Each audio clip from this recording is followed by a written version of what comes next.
No necesitas permiso para pensar ni para decir no. Si la espiritualidad que practicas te obliga a traicionarte a ti mismo, no es espiritualidad, es sometimiento. Dios no anula tu conciencia, la ilumina.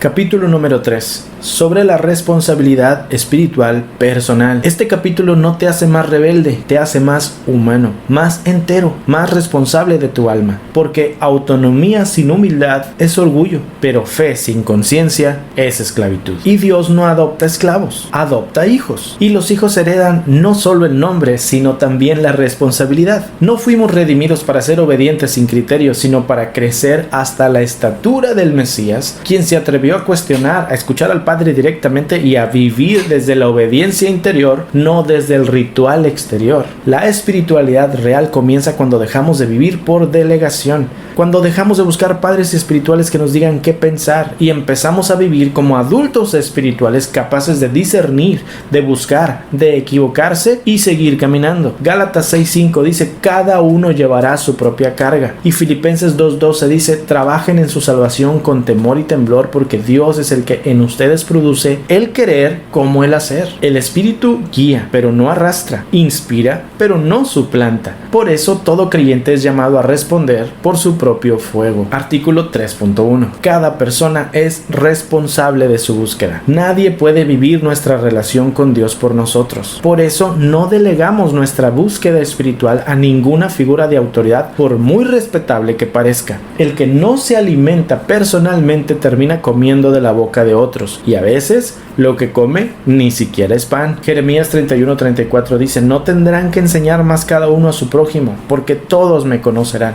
Y Mateo 7:7 dice: busquen y hallarán, llamen y se les abrirá. Artículo 3.2. El lenguaje de Dios es íntimo y personal. Dios tiene un idioma que solo tú puedes entender. Ese lenguaje no se enseña desde un púlpito, se descifra en silencio, en la intimidad, en la herida y en la honestidad. El Salmo 32:8 dice: te haré entender y te enseñaré el camino en que debes andar, y sobre ti fijaré mis ojos. Y Juan 10:27 dice: mis ovejas oyen mi voz. Lo que para uno es un mandato, para otro puede ser una distracción. Solo el que escucha directo puede discernir qué palabra es para él y cuál no. Artículo 3.3. La comunidad es ayuda, pero no sustituto. El alimento espiritual comunitario tiene valor, nos da contención, consuelo y exhortación, pero si sustituye la búsqueda íntima, se vuelve en idolatría colectiva. Hebreos 10:24 dice: considerémonos unos a otros para estimularnos al amor y a las buenas obras. Y Mateo 18:20 dice: donde 2 o 3 se reúnen en mi nombre, allí estoy yo. La comunidad sana no crea dependientes, crea discípulos que caminan juntos, pero no en muletas espirituales. Artículo 3.4. La madurez deja de culpar a otros. Cuando alguien vive estancado espiritualmente, lo primero que hace es culpar al líder, al sistema o a la falta de enseñanza. Pero el que ha madurado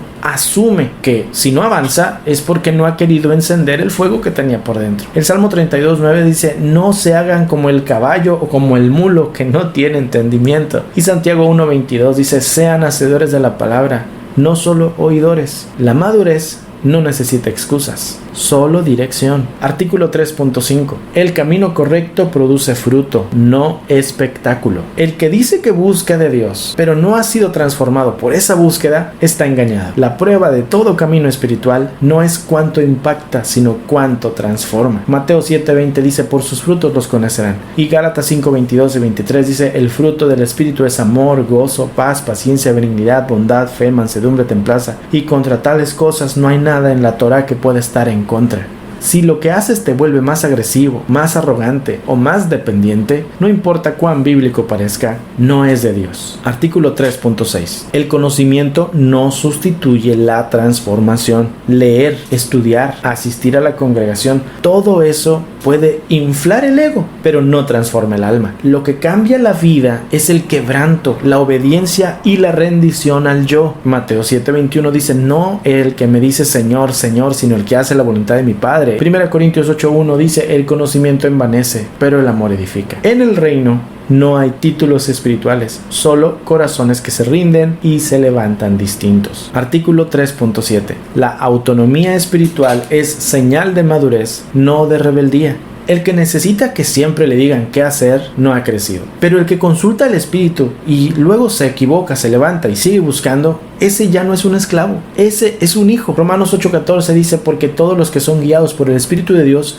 estos son los hijos de Dios. Y Juan 15:15 dice: ya no los llamaré siervos, los he llamado amigos. No fuimos creados para obedecer ciegamente, sino para caminar con discernimiento, como quien lleva una antorcha encendida por dentro. Y entonces declaramos que no hay crecimiento real sin responsabilidad personal. Dios no se hereda, Dios se busca, no se imita, se vive. El reino de los cielos no se administra desde plataformas, sino desde corazones que se atreven a responder al llamado. Hechos 26:16 dice: levántate tú, porque te he escogido. No hay excusa. Si no avanzas, no es por falta de palabra, es porque aún no has decidido encender tu altar personal.